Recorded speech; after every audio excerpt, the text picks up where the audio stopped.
Okay, I think we'll get started. Clint, are you ready? This is Clint Watson. He is awesome. He has, before he ran the Screenwriters of Austin group, that was the meetup.com group.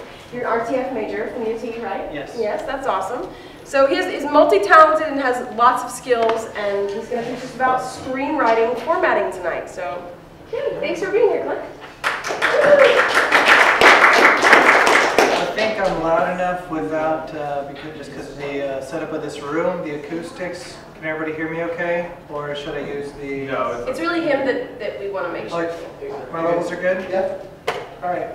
My name is Clint Watson. I graduated from the University of Texas at Austin with my bachelor's in RTF. My degree course being screenwriting. So this is my degree, and so I put a lot of study into this because I'm passionate about it, and I think that you have to be passionate about writing if you want to get anywhere with it.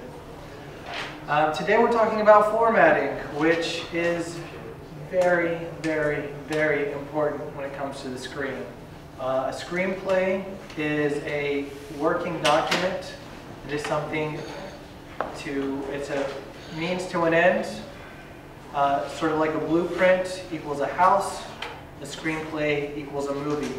Unlike if you're coming from a different background, such as novel writing, where the creative spirit just flows and you're allowed to do whatever crazy stuff you want to do. I brought a book here tonight. I don't know how many people have tried to read House of Leaves, or if anybody's finished it. I only know.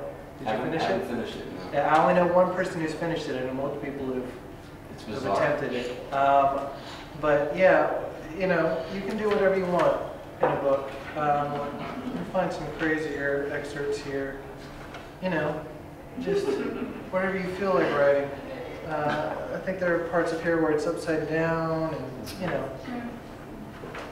Not so with the screenplay.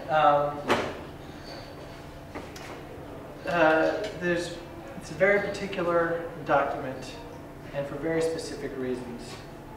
When making a screenplay, the page count equals how many minutes it's going to be approximately, and that is for a couple of reasons.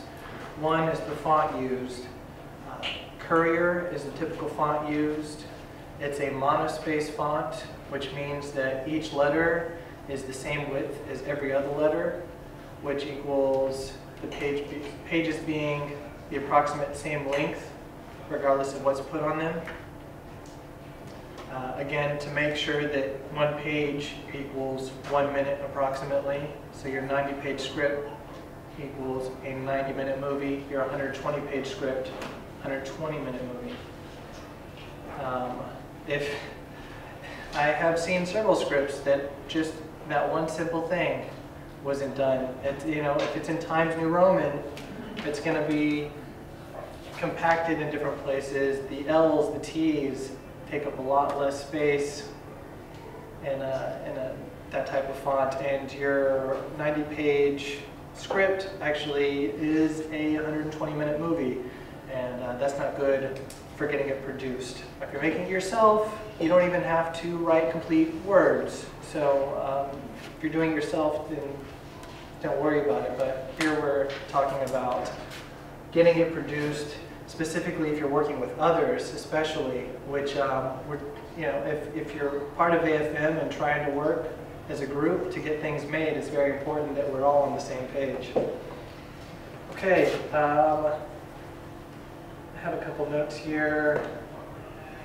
1 page, 1 minute.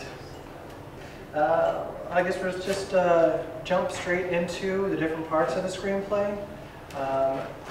I have set up 3 different documents, several examples. When I first made this document, I knew that I was going to give it out.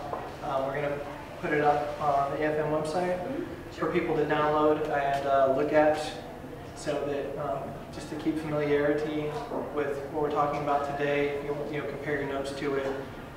It's a pretty good guide. At first I thought it would be, I would have to write it all out because you're just reading it, but since I'm presenting it, you're going to see it goes from me being like read every single word that I have written PowerPoint presentation to just an example, and I'm just going to talk about it. And I apologize that it changes focus like that, but it should be easy to follow regardless. Besides what I've got here for us to look at today, there are plenty of good resources. Here's just two of them available at the public library. The Screenwriter's Bible by David Trottier, The Hollywood Standard by Christopher Riley. These are both available at the public library. Get on, reserve a copy. It'll be delivered to whatever one's closest to you. Everything we're talking about today and more is covered in these books. This one focuses specifically on formatting. This one focuses on creating your story, making it visual, more than just formatting. But it's a section dedicated specifically to formatting.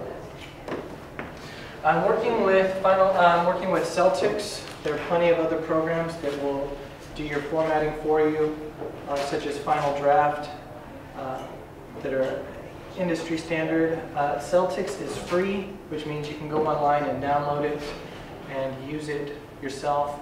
If you're not comfortable with that, you can use Word, but then you're going to have to know where exactly the tab stops are. I am not going to involve math tonight.